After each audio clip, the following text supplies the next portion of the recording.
So here is a question, which bond is stronger? Is it a covalent or is it an ionic bond? If you said the covalent bond is much stronger, congratulations, you are in the majority. Most students and even some instructors answer that, and of course that is absolutely incorrect because ionic bonds are much stronger. But how do we even measure the bond strength? Well, when it comes to the ionic compounds, we are going to be looking at the lattice energy, and for the covalent compounds, we are going to be looking at the bond dissociation energy. In a nutshell, they're both kind of the same thing in a sense that lattice energy describes how much energy it takes to rip the ions apart from each other, while the bond dissociation energy describes the amount of energy that is required to rip the atoms apart which are connected to each other covalently. So if I look at something like, let's say, sodium chloride, I'm going to have sodium plus and chlorine with a negative charge all combined in the crystalline lattice together, and in order to rip those atoms from each other, in order to break them apart, I would have to spend 769 kilojoules per mole of energy. Now, this number by itself, whether it's large or not, is kind of meaningless without a comparison. So if, let's say, I look at ethane molecule, a typical organic molecule,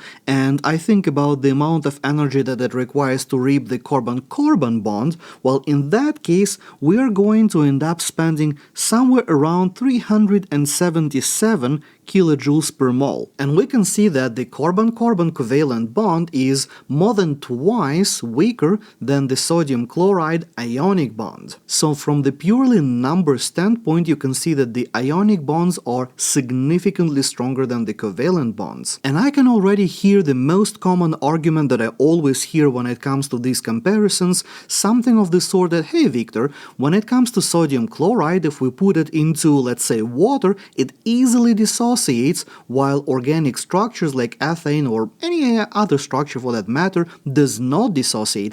Doesn't that mean that sodium chloride has a very weak bond because sodium and chlorine easily dissociate from each other?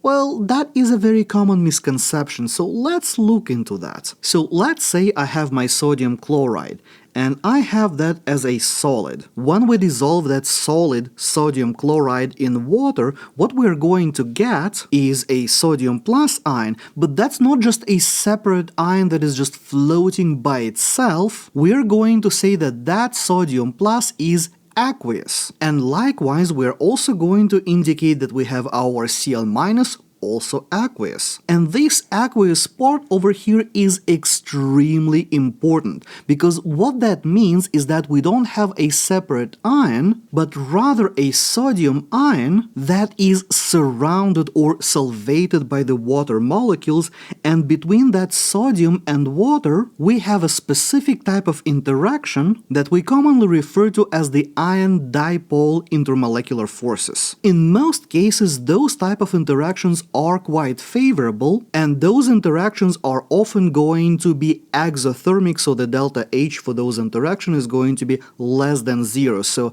whenever some of those charged ions are interacting with solvents like water, they're going to be releasing energy. When it comes to our chlorine, we have a similar story, we have a similar style of solvation, but now Cl- is going to be interacting with the hydrogens of water rather than the oxygen like in the case of sodium. But the idea is still going to be the same. Sodium is solvated with water, and Cl-, our chlorides, those ions are solvated with water as well via the ion-dipole interactions. Another thing that we gotta keep in mind is that when we go from the solid to the dissolved ions, we are going from the highly organized state to a highly disorganized state, which means that the entropy factor of that transformation is going to be a large positive number. And as we remember from general chemistry, the favorability of any process at equilibrium can be described by the Gibbs free energy,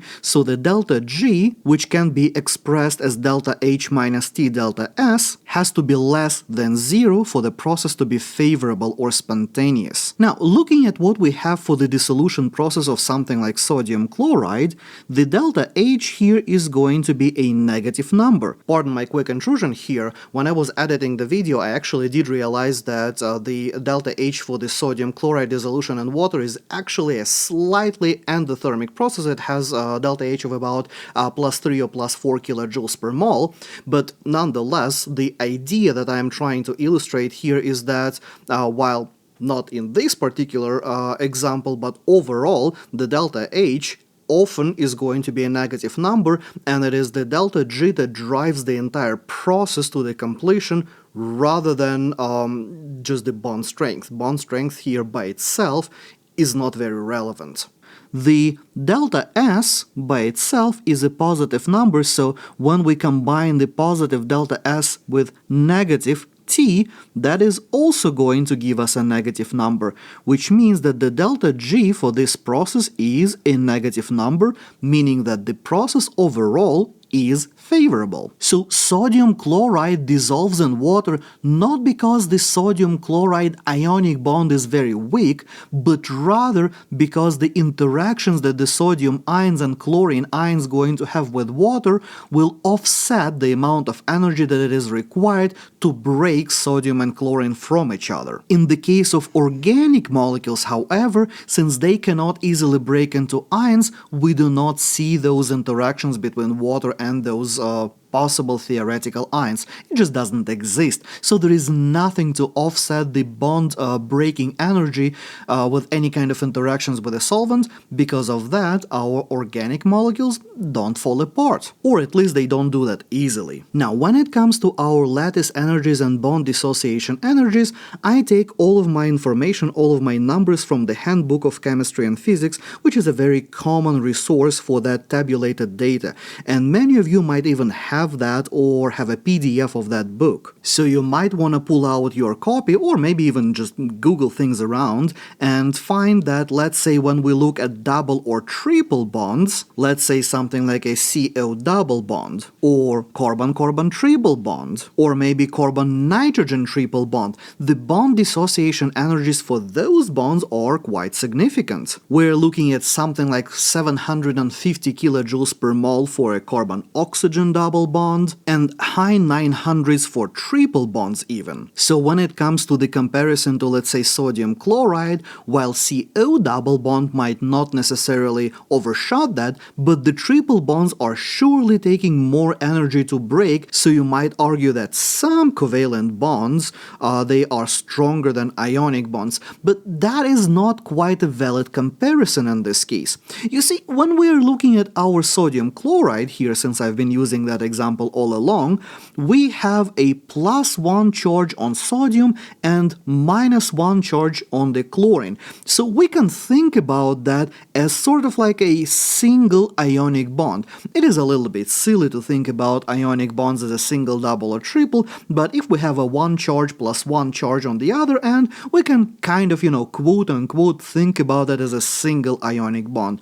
Well, let's compare that to, let's say, something that has a +2 and -2 charges. For instance, let's say I have a calcium oxide. Well, in the case of the calcium oxide, I have a +2 charge on the calcium and a -2 charge on the oxygen. So I can think about this one as sort of like a double ionic bond, even though, as I said, it's kind of silly to think about those in terms of single, double, and triple bonds.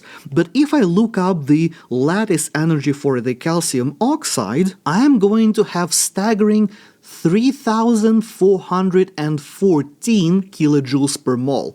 Doesn't come anywhere close to a carbon-oxygen double bond. And the triple bond? Well, let's find something where we have a +3 and a -3 charge. Let's say I have this aluminum phosphate. Aluminum has a +3 charge and the phosphate has a -3 charge. If I look up the lattice energy for this ionic compound, I'm going to have, are you ready for that? 7,427 kilojoules per mole. That is just a mind-boggling number. And that's not even the largest number that you can get for ionic compounds. Some can have numbers literally in 10,000 plus, like 10-15,000 kilojoules per mole for the lattice energy is a fairly normal number for some ionic compounds. So when we do apples-to-apples comparison, the single, quote-unquote, single ionic bond to a single covalent bond, like let's say a single carbon-carbon bond, which is 377 kilojoules per mole, we can see that ionic bonds are going to beat covalent bonds by a huge margin every single time. The weakest ionic bond, or the better say lattice energy for the ionic compound that I could find, was for cesium aluminum chloride, and even that one was 486 kilojoules per mole, which is still higher than the absolute majority of the covalent bonds when we're thinking about single covalent bonds, because in this case our cesium is going to have a charge of +1, and the complex ion that we have for our anion over here, this aluminum chloride, that guy is going to have a charge of -1. So the take-home message here is that ionic bonds are always going to be stronger than covalent bonds when we are comparing them apples to apples. And the fact that the ionic compounds can easily dissociate in polar solvents has nothing to do with the bond strength. So hopefully you are no longer going to be caught by these common misconceptions, or will have good arguing points if your instructor are going to bring something like that in class so you can defend your position. And with that in mind, thank you for watching. If you liked this video, boop the like button, subscribe for more, and I will see you next time.